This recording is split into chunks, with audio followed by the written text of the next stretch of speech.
Today we are talking about ridiculously simple real estate. And we'd like to just start off with a little intro about who we are for those who aren't familiar. My name is Cody. I got into the real estate space about 4 years ago as a college dropout, first generation in the space, thinking I was gonna make a bunch of money because someone online said I was gonna make a bunch of money. Fast forward 6 months, I made $0 and 0 cents. So that was about the start. Fast forward 4 years, got about 150 rentals. We've got a seller financed resort that was built by the Disney crew way back when in the 30s on the Hood Canal, and did it all without a bank loan. Met this guy about 2 years ago, and that's where our journey began. And for me, I started the opposite way. I went to college to get a job, to get a second job, to get a third job, to get a fourth job, so that I could save up to invest in real estate. I knew I wanted to invest when I was really young. However, I did not know that there was another way to play the game. So I went through a whole bunch of sales careers. I ended up at the CoStar Group. They own LoopNetApartments.com, basically the internet for commercial real estate. Going through that, I bought 2 duplexes and my primary residence, and I did this really cool math so that my 2 duplexes paid for the mortgage on my house, my real estate bought my real estate, and I was like, this is really cool. It took me 8 years to build that. I don't have any money left. I'm gonna have to start over and save up for another 5, 6, 7 years to build the next 4 units. It didn't move me as far forward as I hoped it would with that amount of effort. That's around the time I met Cody. Cody at the time was 21 with 30 units, and I communicated a goal to him. I'm like, okay, I know how to run some businesses, I know how to do sales, I've been an employee, so I think I know how to employ people in theory, but I don't know how to get to 30 units. I'm 28 years old, I want to be at 30 units by 30. And Cody's response was, well, I can't help you because I'm looking at a 38 plex and that puts you at 42. But I was a little worried because when I first met him, he had 2 units in the house. I found a duplex I said he should buy. It was right next to a 6-plex, and we like to play Monopoly on the same streets. But he was a little ways off, and we ended up going to a 10X Growth Conference, one of Cardone's events, and we set out this big goal. What if we bought 100 units, and what if we did it in 2 years? And then we got back, and we're like, oh, that's kind of hard. But there was this deal that sat on the market since I was 8 years old.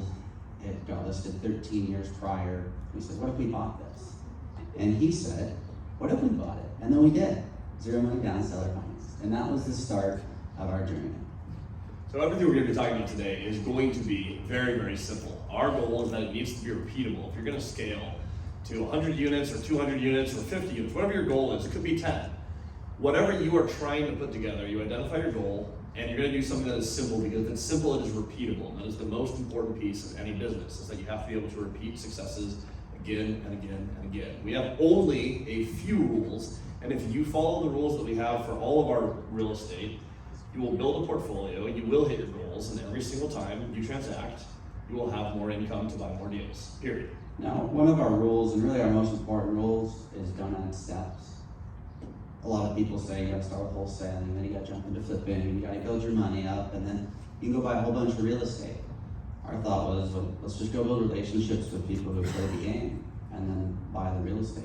You wanna buy multifamily, go buy multifamily, don't add steps. And we're gonna talk about how you do that today.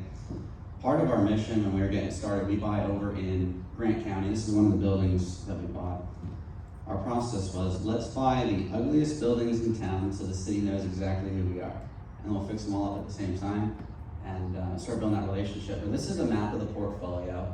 So this is Washington State. We own all the way from the Hood Canal through Seattle, through Bremerton, Quincy, Moses Lake, Ephrata, but primarily in central Washington. And just if you zoom in, you can see a map of Moses Lake. All those little pins are the properties that we picked up. And we try to keep it as simple as possible. You find one location, you set out your goal, and then you just buy until you hit the target. And so we partnered together. We picked up the 100 units. Most of them are right here in Moses Lake. So we started filling out our map, and it was getting fun when you check the map and you have pins everywhere. And it's like, okay, we're starting to expand. We're putting properties next to each other. And then we ran into a seller finance resort. Funny enough, it was actually Dion who, I think he called us, or maybe we were shooting a live with him. But we came in and he's like, hey, I have a cabin resort that you guys need to check out. And my immediate response was, well, we don't do cabins or resorts. But then Zion said, hey, it's $0 down. And I'm like, well, $0 down, that's in the budget. It turned out he was correct. The deal was 0 down. It had a bunch of zeros and a 1. It was actually $1 million down. But we did it anyway, seller financed. And we were $1 million shy, by the way. But we found a way to buy it. And $950,000 shy. So this is the Robin Hood. If anybody hasn't heard of the Robin Hood, it's on the Hood Canal. Whenever you want to go buy any piece of real estate, we're going to get into that in just a couple slides ahead. But the first thing you have to identify is, what do you want? Because everything you want, somebody else has. That's the simplicity of the game. If you want money, well, buy the real estate because the people that own the real estate have the money. It seems to be consistent. But we wanted to buy this as soon as we walked in. Dion mentioned, hey, it's a 0 down resort, which got us interested in checking it out. But we got there, and it's just a whole bunch of history that we got to experience, which is nothing like anything we've done before.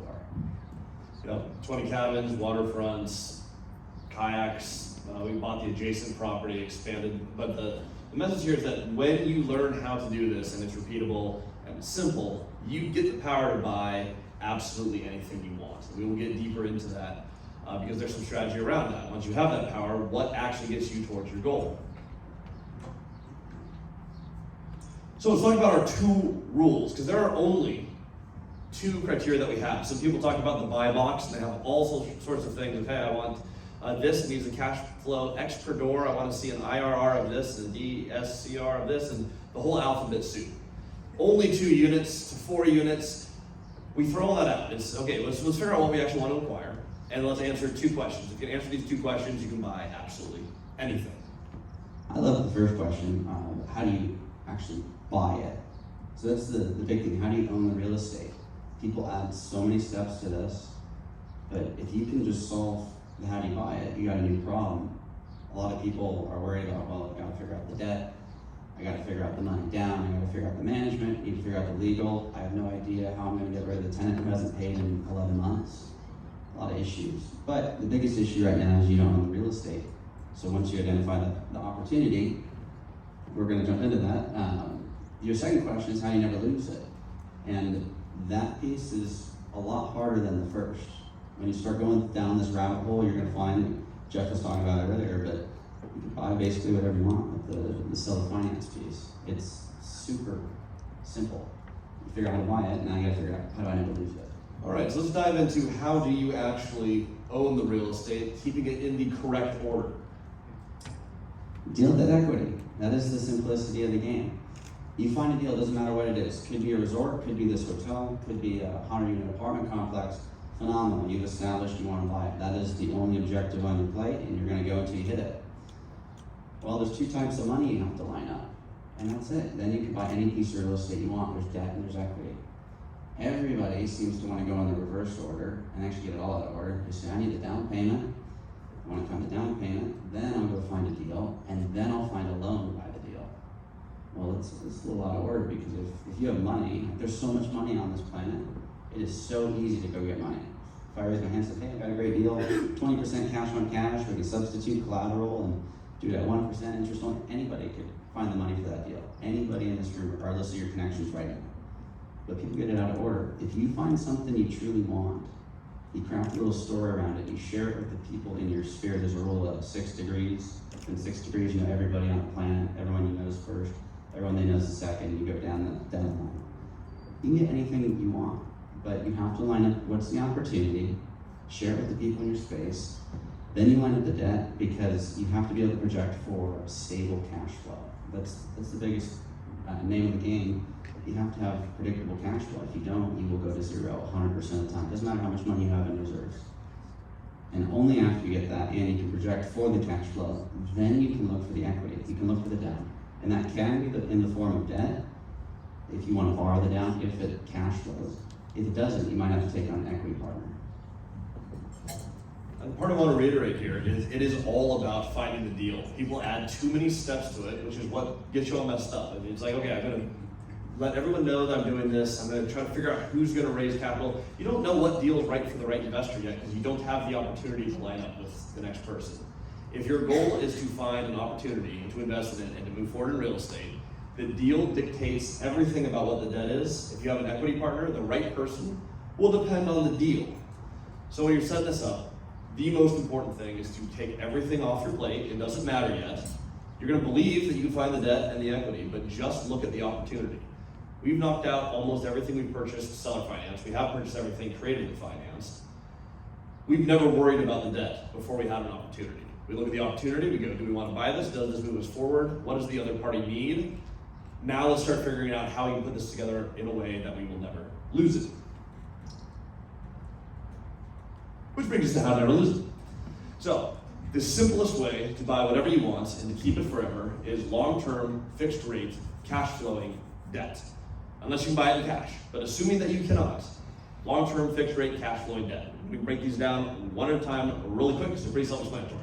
Long-term, that means long-term, over a 10-year period or more, real estate always goes up. There is no span of time where that has not been true. Long-term means that you need to focus on getting a debt and giving enough time so that if you're wrong on anything, you can move your pieces around. That's all. Fixed rate. This is the most important of these to me because I think it's the piece that most people miss. Variables will kill you in this business. We just had interest rate spikes. This is a really good time for this being our mantra. When interest rate spikes, you can't control that. If your cost of debt doubles or triples, you may no longer cash flow, which violates the next one. The goal is to buy properties with cash flow day one, keep that cash flow over a long period of time, and you get paid to buy every single deal that you buy, forever. That's it, that's the entire game. We had a mentor really early on who broke this down really simply. So like, say you have $2,000 a month extra that you can invest, and you buy some deals, great appreciation areas, but on the onset, they negative cash flow $500 a month. How many can you afford? I'm like, okay, well, 2,000 divided by 500, okay. So I can do 4 deals before I'm out of money, and I have to wait for those to rent increase, and then I need more time, or I need to make more money. It's like, okay, now what if each of those deals cash flow $1? How many can you afford? Infinite. Every time I buy, I make more. Now you should have more margin than $1, but for illustration's sake, that is all you have to do to buy real estate and hold it. A lot of people focus really heavily on, hey, I want to broker my way to get enough commissions to spend it on real estate. Or for me, I'm gonna take my sales job, I'm gonna save, and go buy real estate. Or wholesalers. All those things take away from the actual goal, which is I want to be a real estate investor. The only way to be a real estate investor is to buy and own real estate. This is how you do it, and this is how you keep it. If you can just solve for these two pieces, you will be way better off in the future than you are right now. A lot of people are focused on the little minute details. They're trying to get the best location that's going to go up the most. It doesn't matter. If it goes up, phenomenal. If it goes down, it also doesn't matter. If you can figure out how to buy cash flowing real estate and hold it forever, the price is irrelevant. And we're going to jump into that in just a minute when we get into the math. So our tool that we've used for most of this is big creative finance. And there's a lot of different types. Seller financing has been the tool that's been most effective for us, so there's a lot of other ways to do that. Let's define what creative finance is very briefly, and then dive into why we use it and why it's our favorite tool for acquiring real estate. Basically, if this is your box right here, that is considered conventional. That is, I go to a bank, I get a loan, I buy a piece of real estate. Or I pay cash and buy a piece of real estate. Like that's in the box. Anything outside of that is considered creative. Seller financing has been our tool traditionally, where essentially the seller just acts as the bank. The only reason that this has been so effective is one, we started without any money, which means we don't qualify for a bank loan, so that's already off the table. But two, you don't just negotiate on price. When I see a deal, there's so much you can negotiate. You have the price, the interest rate, the term of the loan, and then a plethora of special clauses that, again, you need to keep simple, but you choose the 4 things that hit their goals, hit your goals, and again, give you long-term cash flowing, fixed rate debt. If you can do that again and again and again, you can acquire whatever you want. And there's no cap on this. And just for an example, a real life example, I turned $10,000 into well over $25 million in real estate in less than 4 years. Anybody in this room can do that. And that was without a bank loan. That's just, I mean, it's almost funny money. Seller financing, you sign a promissory note and equity just appears. It is the most ridiculous thing, but anybody can do it. You don't need a credit score. You don't need cash. You don't need partners. It just takes one rental and then you keep scaling it and start learning how to repeat it over and over. Before we move to the next slide, is anybody in here a math person, just to show of hands? Okay, we have a few people. If you buy an asset for $1 million and sell it for 2, what's your ROI? Anybody have it? Feel free to yell it out. 100%? How so? Because what if you put 100 grand down? Now you turn 100 grand into $1.1 million. What if you put 250 down? Now you turn your 250 into $1.25 million. So you start to look at the ROIs. We've got a few ways that we play this game, but we only buy based on cash flow for equity growth. Some people buy in cash flow markets. Some people buy in equity markets. There are both in the US, and you can do whatever you want, but we do both. And the way that we've been able to do that is through creative finance. Because when everyone's putting their 30-40% down, if I put 10% down, my returns are just 3 to 4x better. And if you can figure that out and just do that little bit of math in your head, the ROI question, what is your ROI? Well, it depends. Because if you put a fraction of what everyone else in the marketplace is putting down, you get the same exact returns. You're gonna flourish in any market regardless of the conditions, because your returns are just so much better. So let's break these 3 down real quick. Price. The price. This is actually really relevant right now, because if you're in our current interest rate market, price is really hard. Everyone wants last year's price. If I'm gonna use a stock market example because that's just seems to be easy to illustrate. Stock market, everything goes up and up and up and up, and people hate to sell because they're like, oh, it's about to go up. It's so good right now. And as soon as it starts going down, people panic and go, oh no, I missed the top, and I need to sell now, but I can't get those prices. Well, in real estate, you get to choose the price. The market doesn't just tell you like, oh, it's worth exactly this. You have to start negotiating for it. What sellers want is, I want last year's price when it was at the peak. A lot of them. Creative finance, I can give you your price on last year's interest rate, exactly where it worked last year. The bank's not gonna do it, so we're gonna have to come up with something. Seller financing can be as simple as that. Like, price can be whatever. Cody has a saying that I absolutely love, and I'll let you deliver. Okay. If you're gonna write anything down today, you need to write this down.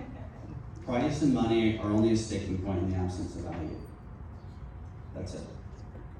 People forget this. They say, well, I can't pay that.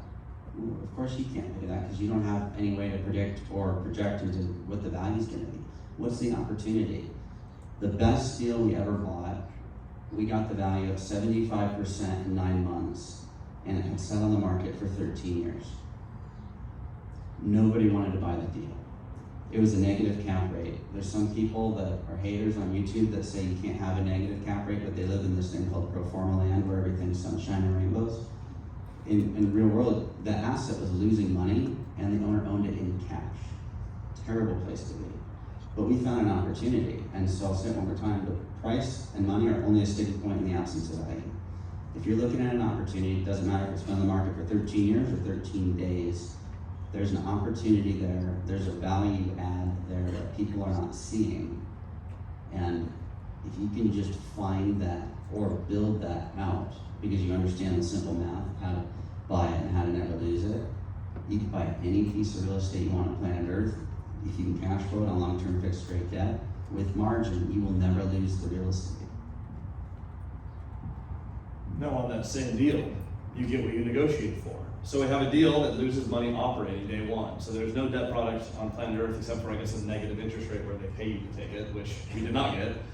But there's no product that would make this thing make sense. However, we had issues that we could immediately address. They had a major collections issue, and this was right in the middle of COVID where there were tons of programs we already knew how to use to help get people caught up. So we were very, very, very, very confident day one, we can come into this, we can fix some of the collections, and we can get enough money to get this thing rolling. However, not as much as it needs to. What the seller needed for this transaction, and no one in 13 years asked him this, is what do you actually want to do? They wanted to retire on $10,000 a month. They actually had, I think, $200,000-ish debt. They had a teeny bit of debt. Pay off the little bit of remaining debt and walk with a $10,000 a month salary. That's all they wanted. Well, instead of just raising the interest rate to make our payment really high, we just went, okay, well, let's borrow at, I believe that one was 4%? 4% flat, interest only, and we'll just add the rest as principal. However, while we're getting started, we can't afford to do that. So we actually had a lower payment for the first 6 months. Give us time to get some, the units fixed and leased. Give us some time to get more people on government programs. Let us operate at a lower cost. And in 6 months, bump it up to your $10,000 a month. Very, very easy to get what they want. They said, I want $10,000 a month and my mortgage paid. Yes, we can do that. Give us 6 months to get you the 10,000, but we'll sign, sell it for $2 million, and we're gonna make it happen. You get whatever you negotiate in this, and it can be very, very simple things. We've done some complicated deals. I super, super recommend do not do that.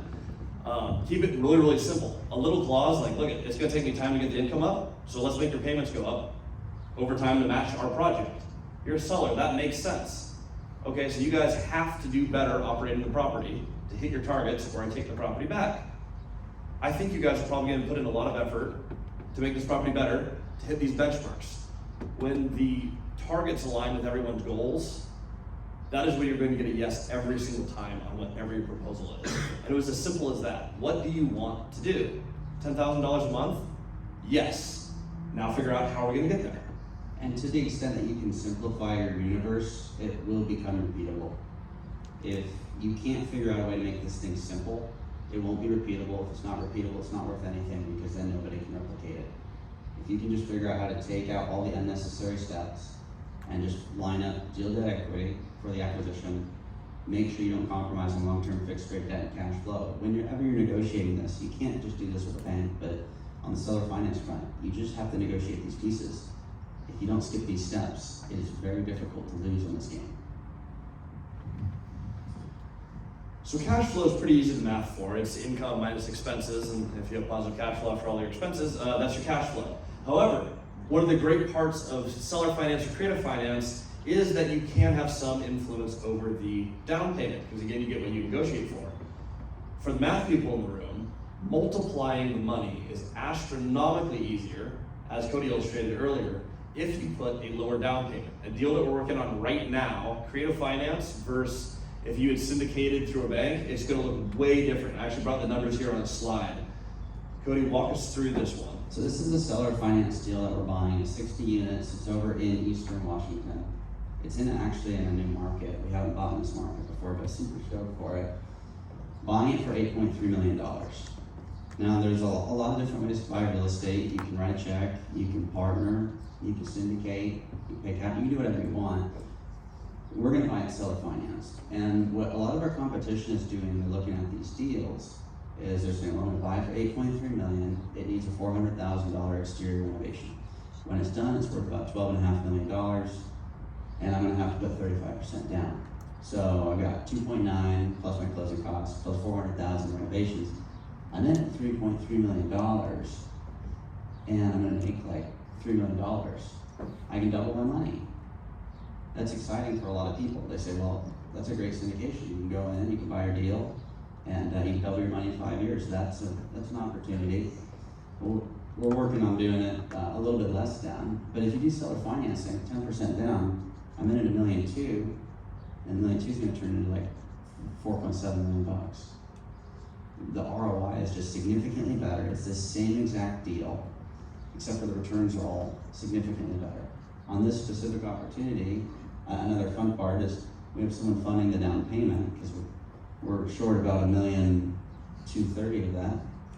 But the tax benefits that we're gonna get, some people talk about cost segregation studies, we get the same exact write-offs with a third of the down payment. I mean, imagine how scalable that gets. If you don't wanna pay taxes, if you wanna gyp the government, like, this is a phenomenal way to do it. Because you're gonna get the same write-offs everybody else gets with a third of the down payment. You can buy 3 times the deals, get triple the write-offs, and never pay any taxes. Save 40% of your income. It helps you buy a lot more deals in the long run.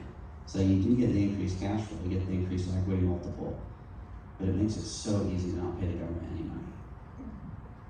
And it gives you more options of how you stack things together, because you're raising less money with the same upside. So when you're doing this, you're talking about finding investors for this. Your options for how you put this together, is it debt, is it equity, do we have a higher buyout? There's a bunch of pieces to negotiating these, but at the end of the day, when you're dealing with less money, it's just easier to stack your pieces. You have more options, which means you can align your investors to the deal correctly. There's gonna be people who want to multiply their money and that is their only goal. Whereas, well, something where we're multiplying the money several times over like this, much easier than doing a conventional deal. There's also gonna be enough cash flow on this deal where you could just stack it as a second debt product and you just do deal debt instead of deal debt and equity.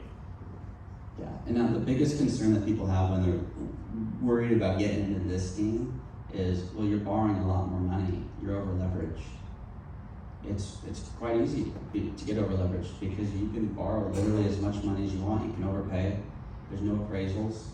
There's no banker looking over your shoulder saying, hey, you need to watch for this. They'll get the bank statements, otherwise you're gonna find out that they're not paying any rent, then you're gonna lose the asset. There's no one looking over your shoulder to make sure that you're gonna be okay. When it comes to over leverage, people think of it as an LTV. Does anybody know when LTVs actually matter? The only time is when you have to get new debt. That's it. You can purchase super high leverage. The only time an LTV matters is when you have to get new debt, and you have to get new debt if you're negative cash flow or you have a balloon. If you've got a 40-year debt product or a 50-year debt product, your LTV doesn't matter as long as you have positive cash flow margin. Like if you've got those pieces, you can get over the fear of being over leveraged because in the beginning you put 10% down, you get your 90% leverage, you get it to be worth the million or the $12.5 million bucks. You've got $4.5 million in equity or so on a $12.5 million deal. You're fixed, and you've got time, and you've got cash flow. A lot of the deals we do are 30-year, 15-year, 10-year seller finance notes. Many of them 5 to 10% down. We've gone as low as 0. And that was on a tiny home. That was not a tiny home. We shouldn't have bought that. That was Nicholas buy. I wanted to do something 0 down. They siren songed me with, hey, you can seller finance this 0 down. I was like, we got to do this. It'll be good for the channel. It wasn't. It was not. We still haven't renovated that. But we've done like larger deals that were 3%, 3.5% down that were fantastic. So you can do this any amount down, but the whole thing is just long term. You can overpay for a property because in 10 years it'll be worth more. You have to do some math and make sure that you will in fact be able to get new debt, but it gives you so much time to do value add. A lot of these projects, not all of them, some are completely turnkey, but you have value add instead of using a debt product that's time sensitive to 6 months to 2 years. Like we have projects that we're working on that I have 9 years to complete the project. I am highly confident that in 9 years we can move the pieces to increase the value of these properties with or without the help of the market, and we'll keep printing money, which will devalue my debt along the way. Yeah, 9 years ago I was a freshman in high school, so that's a long time. As far as our sayings go, because there are some that we do like, you can buy anything you want. You just have to remember, just because something makes money doesn't mean it makes sense. This is something that a lot of people tend to forget when they get into this game. There's a lot of special clauses in real estate, and in the beginning, a lot of people tend to gravitate towards those because it sounds super cool, and it is super cool. But just because it could make you some money doesn't mean it makes sense for what you're trying to build. Christian has a little analogy here of pressing buttons in a casino. I'll let him share that. This is the whole reason that we do the whole fixed rate debt thing, because this is really important. When you are making a decision on how I'm going to do this, there's a lot of people who make the decision, hey, it could make sense for me to buy this deal if I go with this little lower variable rate. And this should work as long as the market does what I think it will do. If you have 2 buttons in front of you, like I don't know, who enjoys slot machines? I'm not a big gambler, but like who has a little bit of fun occasionally tossing a little bit of money? Good, not many hands, so I'm going to use the button analogy. Because they're real estate people. I know, because we want to control our variables. That's the whole point. So you have 2 buttons. One, you have a high probability of making $1 million. High probability, let's say 80%. But if you lose it, you lose it. But if you lose it, you lose it. And the other button, you will make $500,000. And it will score 100% of the time. Now there are some people who are like, well, 80% chance, $1 million, that sounds pretty good, I'll take the gamble. With real estate, you get this cool thing, especially with seller finance, where you're not limited by how much money you have. You can hit the buttons as many times as you want. So now if you want $1 million, just hit this button twice. When you're making decisions around what you want to do, just do good deals with the right debt, the cash flow and long-term fixed rate debt. Every time you buy, you'll get more money. And I'll say this a million times in this speech, the long-term cash flow and fixed rate debt, because that is actually all there is to buy and hold real estate. And you will not lose it. It sounds funny, but there's a lot of syndicators that we saw in Google recently that are losing all their stuff. The reason is They got the short balloons, it's the short debt that's variable rate. It is so simple. All the people that win in this game fix their variables for very long periods of time, and eventually they write a check for their debt. Because if you owe money, you should probably pay it. But there's so many people right now that are losing thousands and thousands, tens of thousands of apartments or rental houses, for those who like that. A lot of people that are losing their real estate because they violated this rule. It's just the unspoken rule of the game, but just fix your variables. And to the extent you can do that, you do simplify your universe, and it makes money and it makes sense. So other things to think about with this. Just because it makes money doesn't mean it makes sense. An excellent example for us would be that tiny home that we mentioned. If we rent it out, it actually does really well because it lives at our resort and it'd be very, very easy to lease it up, and we're full for the summer. So an extra spot, like, it will do insanely well. However, if you don't fix it because it's a really small project, you don't have time for it, doesn't make any sense. There's also deals that are just too small. We're not single family guys. My first investment ever was actually a house hacked condo in Renton. And I moved to a house, I rented it out, and I hated managing a single family apartment. It didn't make enough money for me to enjoy actually doing the project. Fast forward a few years later, I buy a 38-plex with Cody, and I learned that there is no condo that I've ever seen, maybe in upscale New York there might be some, but there's no condo that's gonna out-earn the revenue of the 38-plex because there's just not enough top line for there to be enough bottom line. So if you have huge goals and you factored for what you're actually trying to hit, like for Cody and I, like our financial goals are met if we can cash flow significantly on 100 units. Because the original math was if we each get 50, we're there. So 100 together, same thing. We put that together, and the decisions we made were how efficiently can we get to 100 units. Does anyone know the most efficient way to get to 100 units? Hey, there you go. There we go. You got a math person in the crowd. And then if you can't do that, then a couple of 50 units is a pretty efficient way to get there. It also doesn't always make sense for everyone to buy a big building. If you don't want a big active project, our 38-plex would have been horrible for you. There was only a few things wrong with it at acquisition. The roof, the electric, the plumbing, the septic, and the tenants.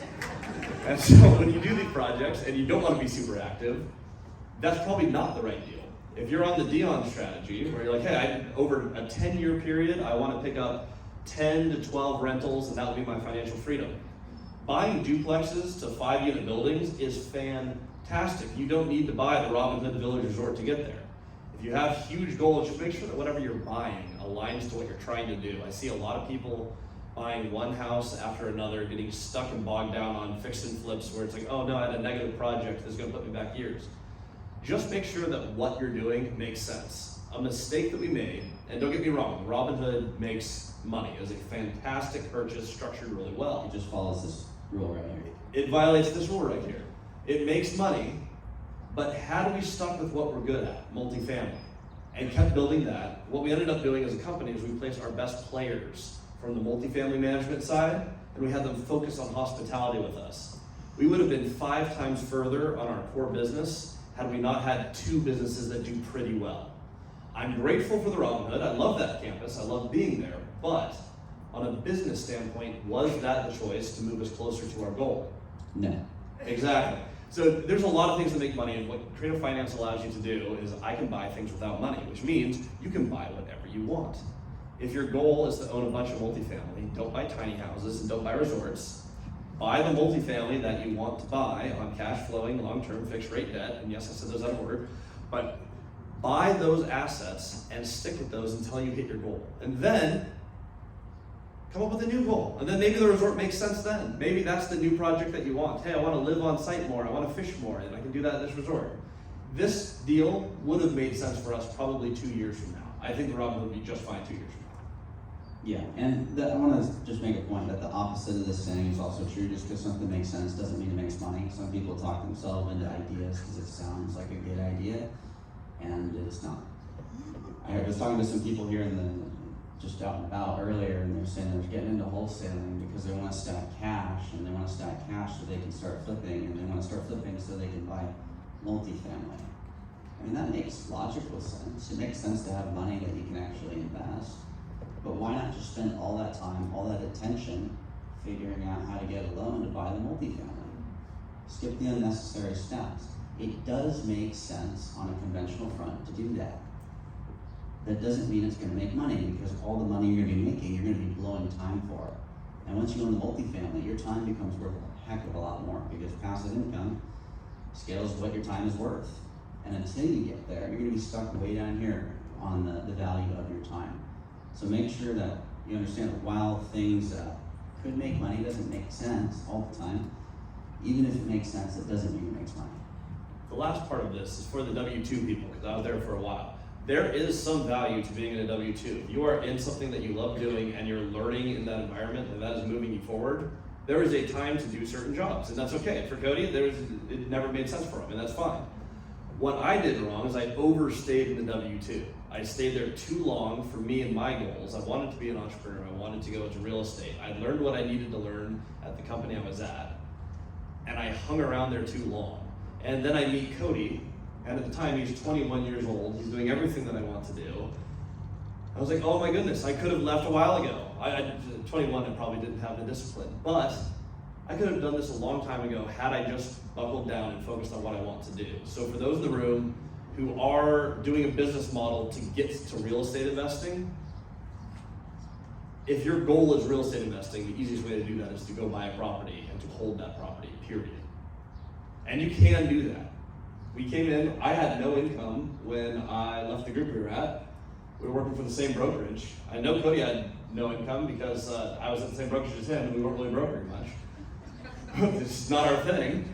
We have no income, and we went, okay, well, can we buy enough multifamily fast enough to just earn the money through passive income? And I think there's one refinance in there that capitalized us one time, but we're not selling our assets. To date, I've sold one duplex because it was the wrong fit for my portfolio, and that was the only reason. But we don't sell real estate. We buy it, it stays in there, it is a piece of our retirement, and if we need more money, the fastest way to do that is to go and buy more cash flowing real estate, because that moves us towards our goal. Now, before we wrap up, just our whole thing is keeping it simple, practical application, making things repeatable. If you have a goal to make $10,000 a month, your goal isn't $10,000 a month, it's $2 million paying you 6%. In real estate, you earn dividends based off the equity that you've got. If you want to get to 10 grand a month, you need $2 million paying you 6%, or if you're in Gary, Indiana, then you need to buy like $200,000 of real estate paying you $1 billion percent, because the cap rates are ridiculous. But you just have to figure out where you're buying. What is the objective? Like if I want to make 10 grand a month, 120 grand a year, if I'm earning 6% on $2 million, I'm done. What's the best way to get to $2 million? Other than maybe winning on some crazy slot machine that you hit 4 times and you get your guaranteed $500,000. In the real world, you borrow $2 million against a hard asset and you let your tenants pay it off.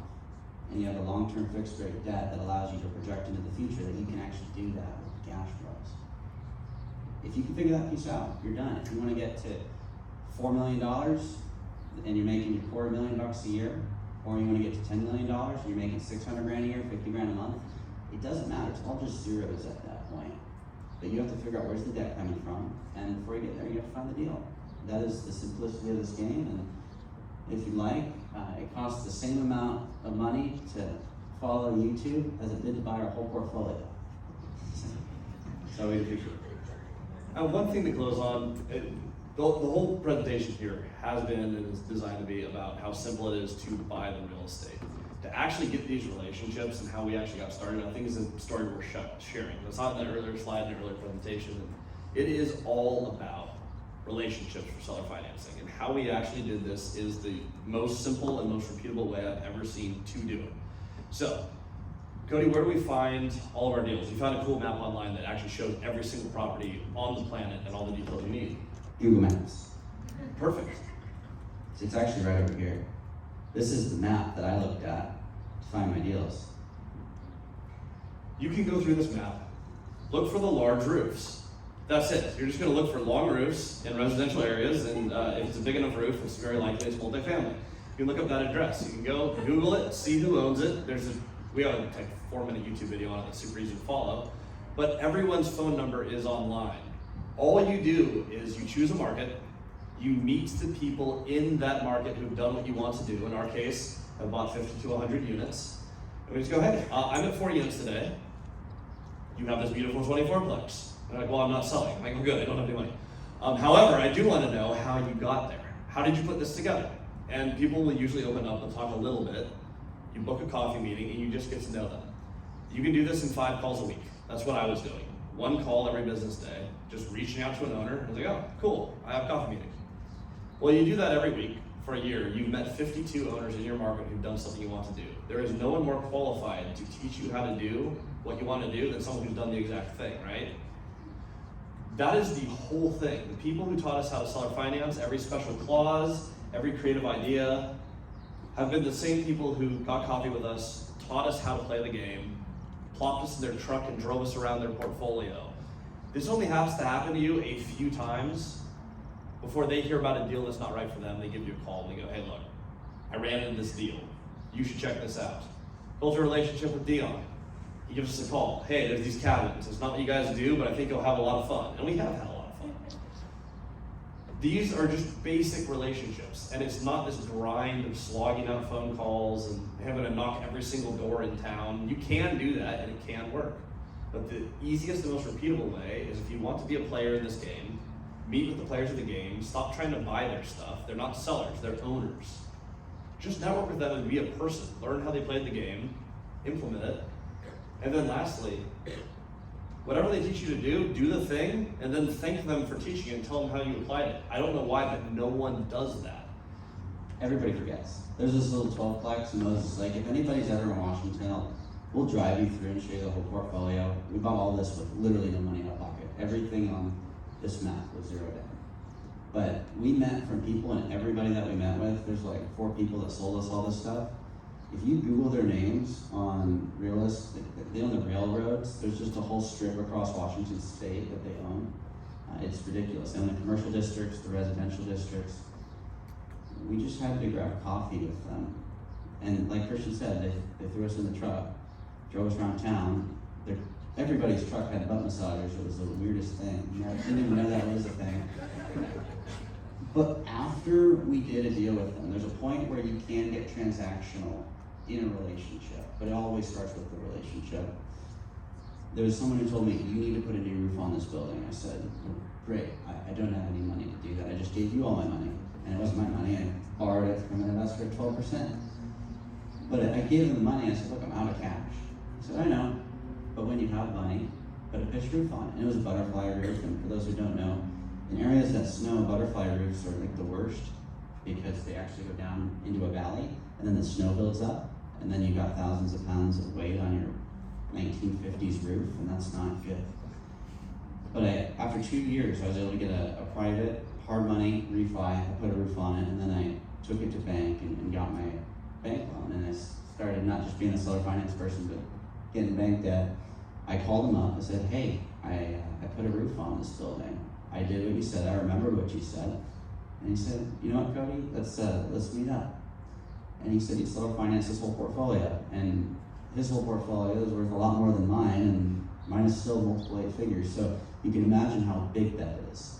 He's working on building a 100+ unit, 3-story walk-up complex right now. And his whole thing is building cash so he can seller finance. But that's the type of stuff you get when you build these relationships, and you keep them in mind on the back end. You don't just say, thanks for the deal, goodbye. You gave me advice, I'm gonna let you know that it worked. Because that, in essence, is the best and most efficient way to build trust with anyone. Get a takeaway, apply it, you let it know it worked, and that'll tighten the relationship up faster than anything else. There's another gentleman in the same market, also drives a big truck. I don't know why, that just seems to be what you do in Central Washington if you own real estate. You get a big truck with butt massagers, and it's just a thing. But we talked to him, his motivation, because this is the whole thing, you're just lining up what is their motivation and how do I hit their goals, because every proposal you give that hits their actual objectives is gonna be a yes. And so we're talking to him, and he's like, I'm in my 70s, this guy happened to be older, you can do this with people in their 30s, but it's like, look, my kids cannot handle this real estate, they're not interested in it, it's not their thing. I'm trying to convert this whole thing into notes. And we were scared to make this pitch because this was early in our career, but I'm like, I mean, what if you just sold it all to us? Christian started over talking, and the guy just goes, second across his arm, like, gets so grumpy. quiet. But we just asked the question, what if you just seller financed it all to us? And he's like, he has a super deep voice, like, that is exactly what I would like to do. And it was 2 octaves deeper than that. Like, it was ridiculous. Yeah, I can't do it. But now we say that all the time. Whenever there's a great deal, he was like, "You want to do this deal?" And that's exactly what I want to do. It was the best line we ever heard because we were so nervous walking out there shaking. That is 2 relationships in one market that will get us well over 700 multifamily units. Yeah, hundreds of millions of dollars of real estate without any bank loans because they don't want any money. I have friends who tried this out of state. They're California investors. His name's Caleb. Tried investing for the first time in Texas. Took him a lot more phone calls because he's building a relationship over the phone. It's not quite person to person. Bought 28 units at 20 years old. With no money. With literally no money. He had $300 he was door dashing. And he asked so many questions. Eventually I was like, we gotta charge you some fee for the time, but the fee bounced because he didn't have any money. He literally did this with no money, no experience, no sales skills. His first pitch for a phone call, we're like, use your story. Like, what's unique about you is what I told him to tell So I picked up for the practice call. Hello. Hi, I'm Caleb. I'm 18, and I would like to meet you. That was the entire pitch. He's I refined don't know it what you're since then. soliciting, man, but go away. It was bad. He's refined it since then, but it is that simple. You call, you share a piece of relatability, you build a relationship, and it takes 1 or 2 of these to absolutely take off. People like to overcomplicate this, they like to overpitch this. The way that you ask for creative finance on a deal is you build a relationship, you talk about an opportunity when they bring it up. I've never asked for a deal. People just go, hey, I have an idea, I have this property. Okay, let's talk about it. I ask about the property, the location, the tenant base, we talk about the deal. I'm not bringing up the fact that I don't have any money yet because it's not relevant. There's no deal yet. When we like the deal, you ask the question, I love the property. Would you hold a contract? That is it. There are no secrets, there's no magic to this. It is you have a relationship, you understand their objectives, they understand who you are, and you just ask, how do we want to do this deal? And for us, and we're young and we don't have all that much experience. We've been partnered for 1.5 years and change. We get yes pretty much all the time. Just realistically, we're not like amazing salespeople. It's just, we ask, we build a relationship, and roughly every 45 days, we buy something cool that moves us forward, and cash flows on long-term fixed rate debt. So that's it for our talk. It's a little bit simple, but Google Maps, big groups, call them up, coffee, and then if you just learn from the people who own the real estate in the market that you want to own, and not just real estate, but the type of real estate you want to own. We do questions. You learn how to pivot, you repeat the steps, you let them know it works. You can buy whatever you want if you just line up deal, debt, equity, and then you get to play the fun game of how you never lose. But we appreciate Kurt for we appreciate everybody, you know, really. But thank you, and really happy to. Again, I'm not the details guy, so basically we would all be meeting in the parking lot next to my Jeep, if it wasn't for Jennifer. Carpooling, right? What's that? In your Jeep, everybody's carpooling. In the Gladiator? You guys can all be He in cut that. 11 inches off the truck, and we can't fit everyone. There's no butt massagers. Yeah, that one thing I did, I got 2 things out of this. There's a secret, it's called Google, don't tell anybody, Google Maps. and butt massagers. Why don't you have cars with butt massagers? We're just not there yet. Oh. You want to sell a finance one? They don't have I'm butt kidding. massagers. Okay, well, we all need to level up. Thank you so much, guys.